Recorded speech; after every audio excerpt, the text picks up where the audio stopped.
So you're considering trading your winter or raincoat in for t-shirt, shorts, and sandals, and saying hello to a plethora of golf courses with a desert backdrop, or maybe living in a more urban area in one of the downtown areas of the valley. If you've been dreaming of soaking up the sunshine in our 8.5 months of incredible weather, because that's what it's like to live in the Phoenix area, you need to know, is it for you? If you're one of those people that has been asking, should I move to the Phoenix area? This video is for you, because in this video, we're gonna talk about that and the other questions that you need to be asking before you make the move. And by the end of this video, you'll get answers to your questions about the Phoenix area, like what's the cost of living? What are the best schools? And what is the weather really like all year long? And I'll even share a few things that you won't find on Google. I'm Shawn Shackelton, your resource for all things real estate here in the Scottsdale and Phoenix area. When people call me to talk about moving here to the Phoenix area, there are a few questions that come up pretty often, and those are what I'm going to talk about today. What are the best schools? This question is at the top of the list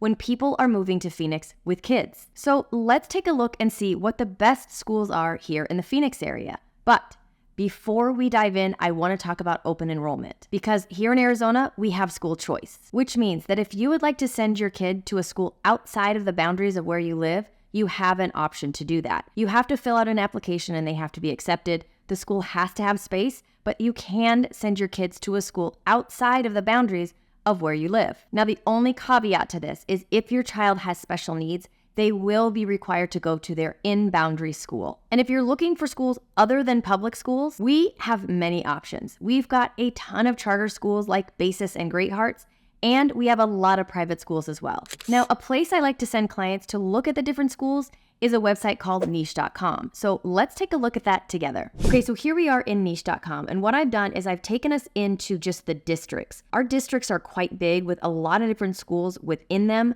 So I think it's best for us to look at the overall districts first, and then we can always drill down later. So here is a list of the top districts in the Valley. And the number one district in the Valley is Chandler Unified School District. Now, if you look, there's a total of 44 schools within that district alone. And I'm going to click on this. I'll show you this in all of the locations, so you can see where all the schools are. Now, they're a highly rated school, but you can see that up in this area right here, there are some schools that are not all A+ rated. So it is important for you to kind of drill down anywhere that you're looking within the district and make sure that your kids are going to a school that you want. Okay, so number 2 on the list is the Scottsdale Unified School District. Again, there's 30 schools within this district, and same thing. You can kind of click in here and look to see where they're all located within Scottsdale, and you can see that they're not all necessarily AA+. And here's something else that I want to bring to your attention. If you look right down here, this says Paradise Valley, and this is something that throws everybody when they come. Paradise Valley, the town of Paradise Valley, the kids go to school in the Scottsdale Unified School District. And to make things even more confusing, we do have a Paradise Valley School District. However, the people that live in Paradise Valley do not go to a Paradise Valley School District school. We'll get there. Now, the number 3 district in the Valley is Heritage Academy. And now this is in the Mesa area. But what's interesting about this one, there are only 2 schools in this specific district. So we'll just kind of bypass this, but note that this is the 3rd most popular or best rated school district in the Valley. So the 4th is the Peoria School District. And again, we're looking at 44 schools in that district. And when we look again, we can see all the schools within that district. There are a lot of schools in this district.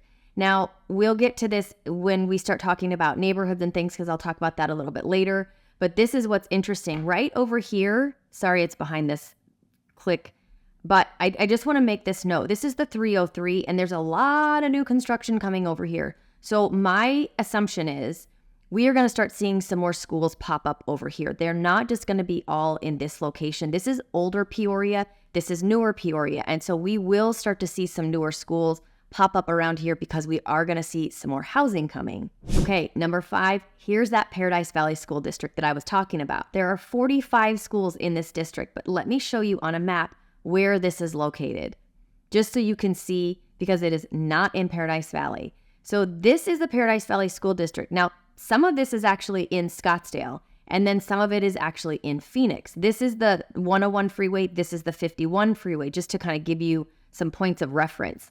This is that Desert Ridge area. Over here, you've got some Greyhawk area. They are in the Paradise Valley School District. That is in Scottsdale. And then you can kind of come down more into the Phoenix area. But this shows you Paradise Valley School District, not necessarily in Paradise Valley. Okay, so number 6 on this list is the Gilbert Public School System. There are 38 schools in this district. And let me just show you where these schools are located. So Gilbert, again, it's big. Here's the 60 freeway, the 202, it kind of wraps around. And again, you have a little bit of a mix, but they're all primarily either A's or B rated schools. Now, I'm going to just jump down here because it'll make sense just in a little bit. There's another school district in Gilbert, and that's the Higley Unified School District. And this one is actually number 8 on the list. There are 16 schools within this district. And let me just show you where this one is. This one's going to be a little farther over. So again, this is the 202. You're going to be a little bit farther over and south. And again, this is another great school district. So according to niche.com, those are some of our top rated districts in all of the Phoenix area. Now, another question that comes up a lot is about our weather. Now, most people that are thinking about moving here have visited the Phoenix area a couple times, and usually at least once in the summertime. But that visit in the summer is usually only for a few days. So here are some of the questions that I've heard from clients looking to move here and the answers that I give them. How hot does it get in Phoenix? In the Valley, we can, during the summertime, have multiple days where we see 110 degrees plus. And we can also have a few days in a row where it's 115 plus. Those are fewer and far between, but that 110 degree plus, we can stretch for 10 to 15 days in a row. It gets kind of brutal, but it does end. How long does it really stay hot? So we can see temperatures start to rise in about April and May, but our nights are still cooling off. When we start to get more consistent heat is when we usually hit June. That lasts through September and sometimes into October, but usually by the time we're getting to the end of September and October, our nights are starting to cool off again. But we stay pretty hot from June through September. So how do people deal with the heat? Well, just like those people that live in snowy climates, we go from air conditioning to air conditioning, whether it be your car, a building, shopping, whatever it is. We are going from air conditioning to air conditioning. Now, if you do things outside, which you can in the summertime, you just have to do them very early in the morning before our temperatures really heat up. What you will notice is that because it is a dry heat and everyone kind of balks at that and says that's silly, it really does make a difference. However, I caution people all the time, even though it's a dry heat and it can be a little bit cooler in the morning, say 89, 95 degrees, which doesn't sound really cool, but that's our cool temperatures. And you can go outside and do things. Our heat heats up quickly. So you have to be really aware of the timing of the day.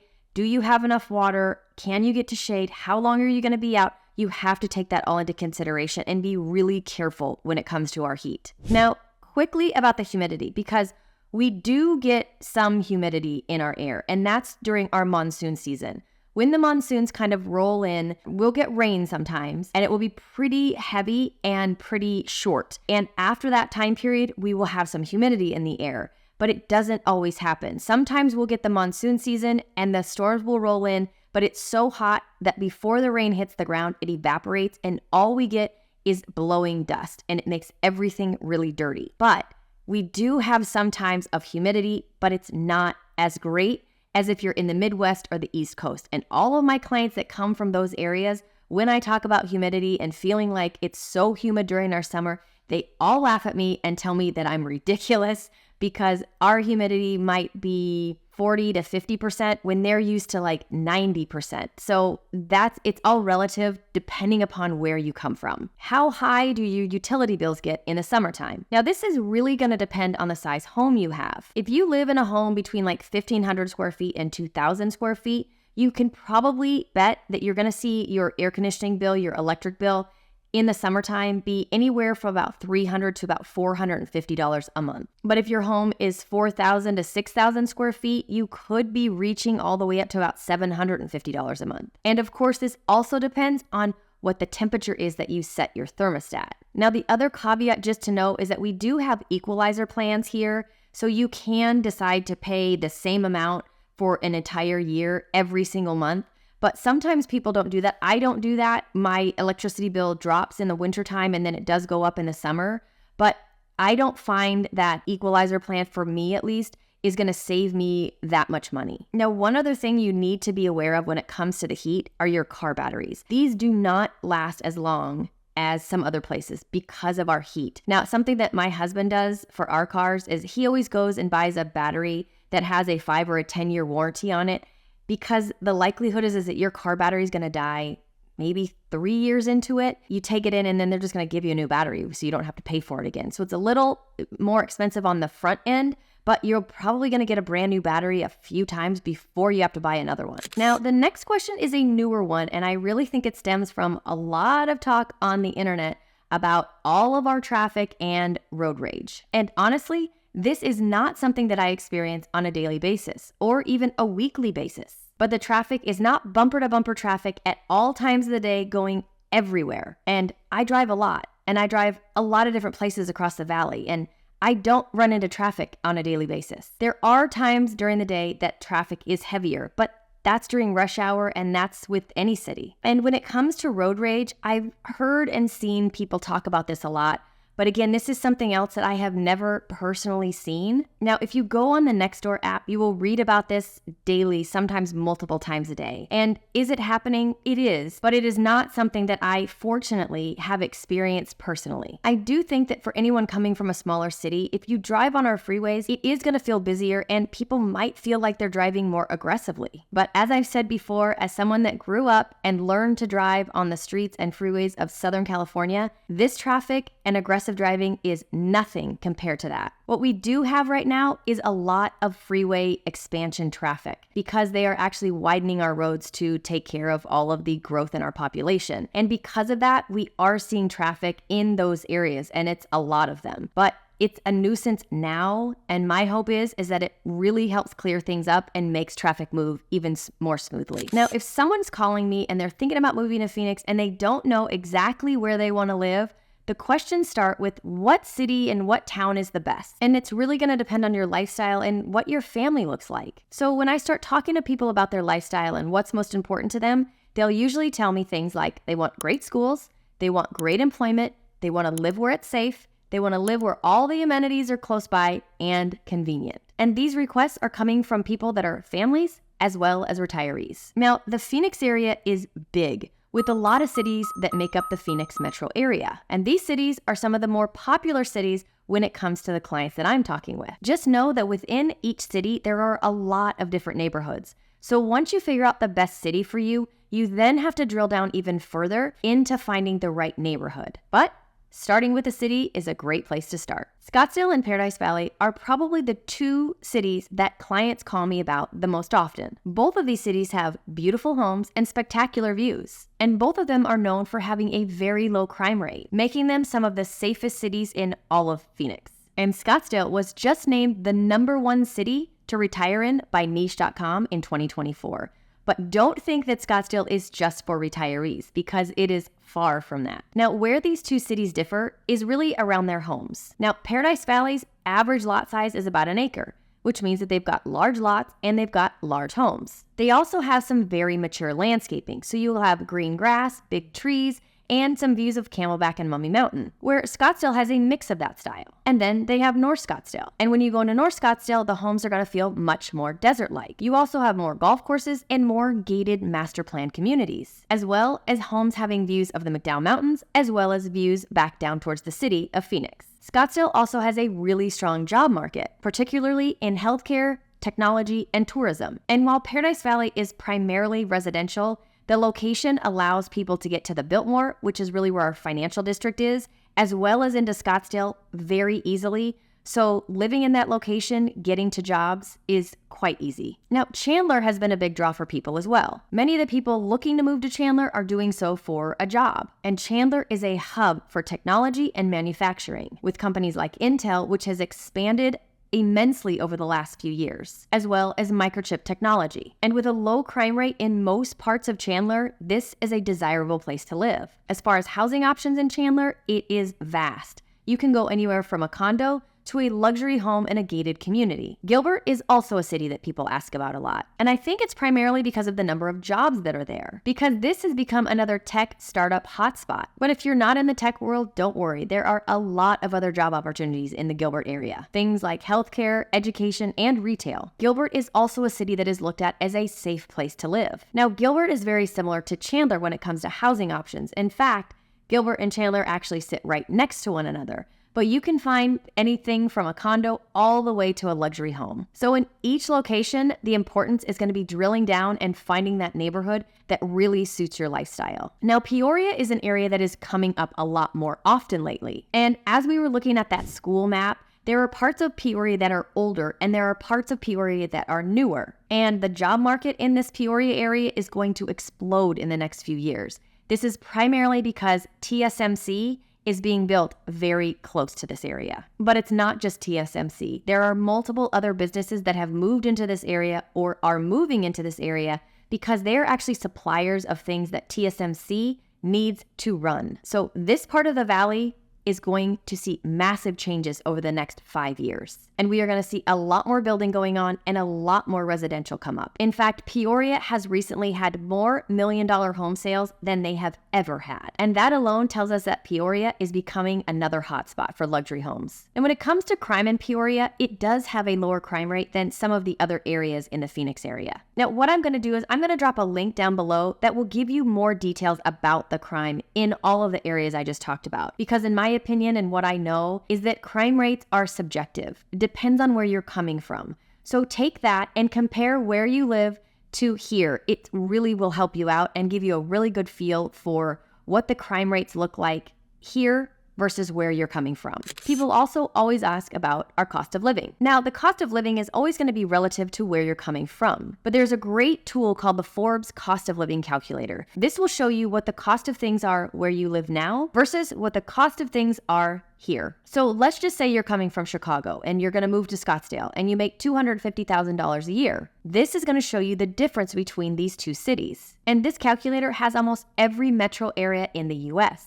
So you can check to see what you need to make, where you plan on moving, so you can keep the same lifestyle. Will this be 100% accurate? No, but it is a great place to start. Now, if the Phoenix area ends up being a place that is not for you, I would highly recommend using this calculator for anywhere you're looking to move. Now, housing is going to be one of your biggest costs when it comes to your overall cost of living. And at the time of me recording this, the median sales price in the Phoenix area is $458,000. Now, could you find something for less than that? Of course you can. Maybe a condo or a smaller home. And you could also spend over $50 million in the North Scottsdale or Paradise Valley area.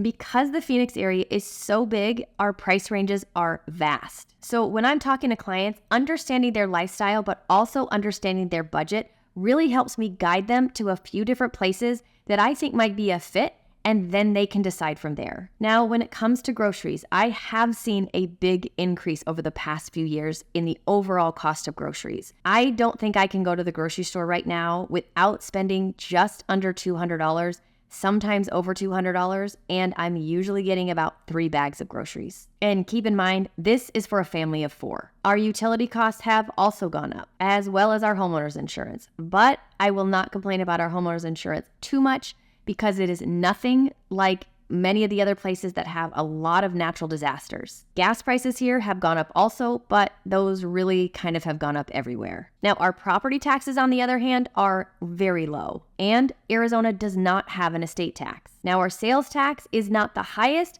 but it is also not the lowest. And this does vary from city to city that you go into, but our sales tax does kind of run on the high side. Now, something else about Phoenix and really Arizona as a whole is that we are very friendly to businesses. This is why so many businesses decided to make the move into our state. And this has been great for job creation, where before the housing crash, our job industry was basically retail, tourism, construction, and low-end call center jobs. Now we have a ton of tech, manufacturing, and engineering jobs, as well as healthcare and insurance. These are great job creators, and they are high-paying jobs. So we are not looking at minimum wage jobs here. We are looking at more high-paying jobs. Now, if you are ready to take the next step into looking at homes in the Phoenix area, make sure you take a look at this video where I talk about all the homes that you want to absolutely stay away from. As always, I thank you for watching, and I'll see you next time.